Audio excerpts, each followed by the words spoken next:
अस्सलामुअलैकुम नादरीन, अल्लाह ताला से ये उम्मीद करता हूँ कि अल्लाह ताला ने आपको जहाँ पर भी रखा होगा अपने हिफ्ज़ अमान में रखा होगा।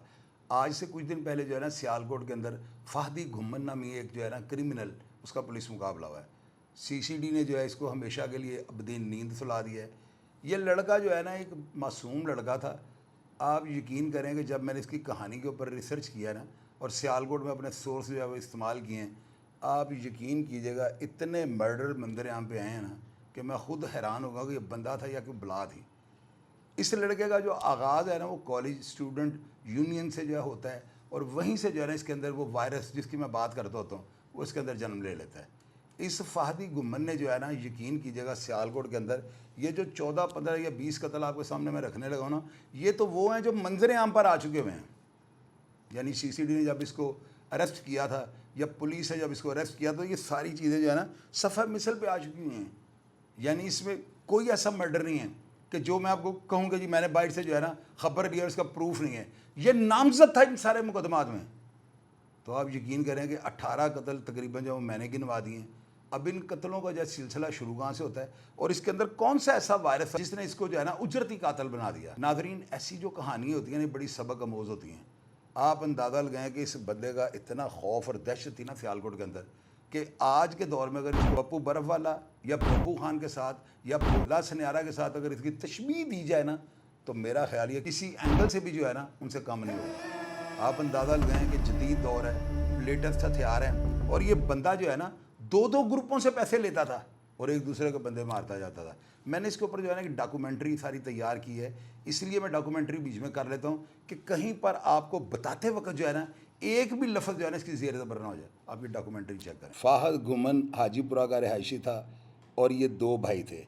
इनका बाप जो है वो मेहनत मजदूरी करता था, घर में ये बड़ा था और टेक्निकल कॉलेज जो है ना उसका ये स्टूडेंट था। MSF का हमायती था। इसने कॉलेज दौर से ही जो है ना बदमाशी में कदम रख लिया हुआ था। हाफिज शुएब थाना रंगपुरा की हदूद में कत्ल हुआ जिसकी FIR में इसको नामजद कर दिया गया। यासर भट्ट जो कि थाना नेकूपुरा की हदूद में कत्ल हुआ, इसके कत्ल की FIR का भी नामजद मुलज़म यही था। रंगपुरा में बिला दूध दही वाले को भी इसी ने पैसे लेकर कत्ल किया था। गुड़ मंडी में अंसर और बिल्ला को भी इसने मुखालफिन से जो है ना पैसे लेकर कत्ल किया था। वज़ीराबाद में जो है ना इसने एक शख्स को कत्ल किया था जिसने अपनी बीवी को जो है ना कत्ल किया हुआ था और इसके ससुराल वालों ने इसको मुंह बोली कीमत देकर जो है ना इससे कत्ल करवाया था। सियालकोट में एक मशहूर व मारूफ जो है ना असला डीलर उसकी दुकान थी जिसके मालिक जो है ना भट्ट थे। इस दुकानदार के बेटे का नाम भी बड़ा मशहूर है और इसके पास दुश्मनदार और क्रिमिनल लोग जो है ना वो असला ख़रीदने आते थे। इसने फाहदी को जो है ना इन लोगों के साथ मिलवाया जिन्होंने जो है ना अपने मुखालफिन को जो है कत्ल करवाना होता था। कैंट थाना बूथ की हदूद में 2 ख़ानदानों की दुश्मनी चली आ रही थी जिनमें से एक डॉक्टर ग्रुप और दूसरा गुज्जर ग्रुप था। इसने जो है ना डॉक्टर के ग्रुप से पैसे लेकर गुज्जर ग्रुप के 2 अफराद को जो कि कचहरी पेशी पर जा रहे थे इनको ख्वाजा सदर रोड पर कत्ल कर दिया था। इस दौरान जो है ना असला डीलर की अपने मालिक के साथ दुश्मनी पड़ जाती है और ये जो है ना असला डीलर से पैसे लेकर दुकान के मालिक साहबी और इसके भाई को वक्फे से जो है ना कत्ल कर देता है। इन दोनों कत्लों की वारदात के बाद ये CCTV कैमरों की वजह से जो एक्सपोज हो गया। इससे पहले पुलिस यही समझती थी कि ये बैरून मुल्क जो है ना भागा हुआ और मफरूरी वहाँ पर काट रहा है। जब CCTV कैमरों की वीडियो सामने आई तो पूरे सियालकोट की जो पुलिस है ना वो मुतहर्रक हो गई और इसके पीछे चढ़ दौड़ी। उस टाइम पर ये जो है ना स्काइप की ID से जो है ना दुश्मनदारों से और हैंडलर से जो है ना राब्ते में रहता था। किसी सोर्स ने जो है दुबई से खालिद वरिया जो कि इस वक्त ASI थे को इसके स्काइप ID का लिंक शेयर कर दिया जिसके बाद खालिद वरिया और सियालकोट की पुलिस इसकी तलाश में भाग दौड़ करती रही और 2013 में इसको मनसहरा से जो है ना गिरफ़्तार करके ले आती है।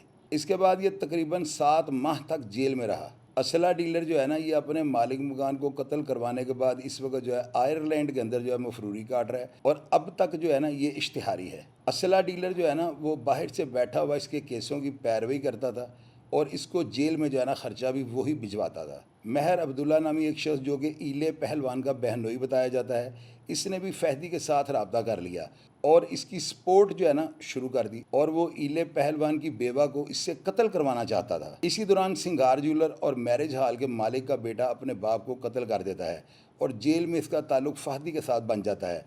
बाद में इसको इसका दादा बयान देकर रिहा करवा लेता है और ये बाहर आकर अपने घर के अफराद के साथ 18 किलो सोना और मैरिज हॉल वाली ज़मीन लेने का मुतालबा करता है और फहदी के ज़रिए इन पर दबाव जो है ना वो बढ़ाता है। फहदी पर तकरीबन 18 मुकदमा 302 के और तकरीबन 25 के करीब 324 की FIR जो है ना वो नामजद दर्ज हैं। सियालकोट में भोला सनियारा के भतीजे और भांजों की गुज्जर ग्रुप के साथ दुश्मनी है।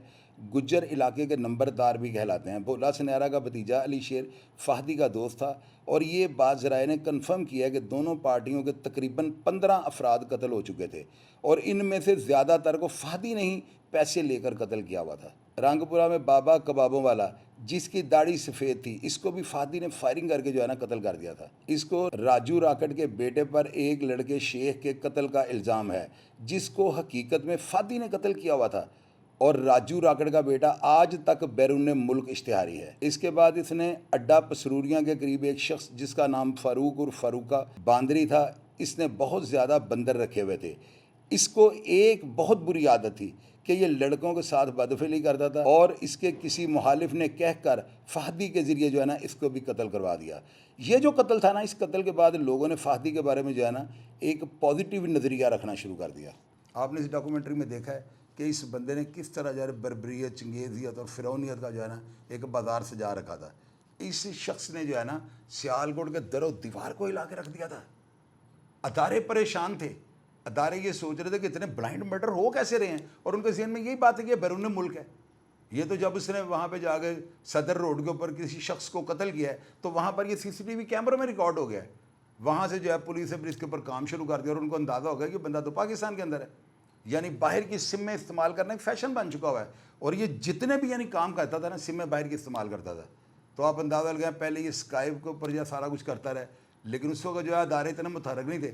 आजकल तो इतनी जदीद टेक्नोलॉजी आ गई है कि आपके व्हाट्सएप को भी ये ट्रेस कर लिया जाता है, पता लग जाता है किस वाईफाई से जो है ये जो है कनेक्ट है।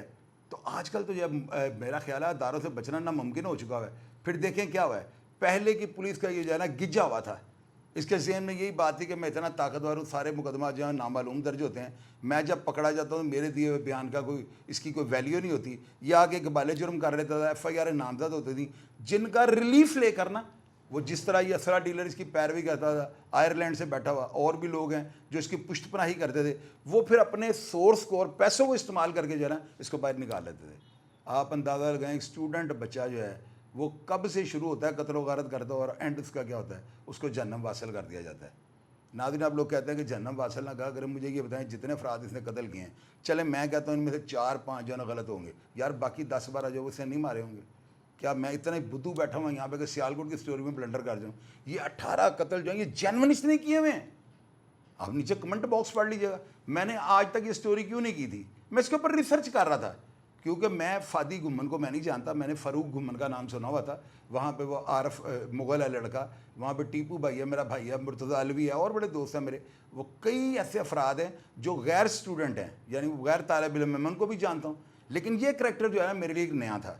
मैंने इसके ऊपर पूरी रिसर्च की और जो मैंने डॉक्यूमेंट्री आपके सामने रखी है ना, आप यकीन कीजिएगा कि एक लफ्ज़ दुरुस्त है। कमेंट बॉक्स में आप इस करैक्टर के बारे में जानते हो तो लाजमी लिखिएगा और मैं हमेशा की तरह आपको रिप्लाई करने की कोशिश करूँगा। अपना ढेर सारा ख्याल रखिएगा जी। पाकिस्तान जिंदाबाद।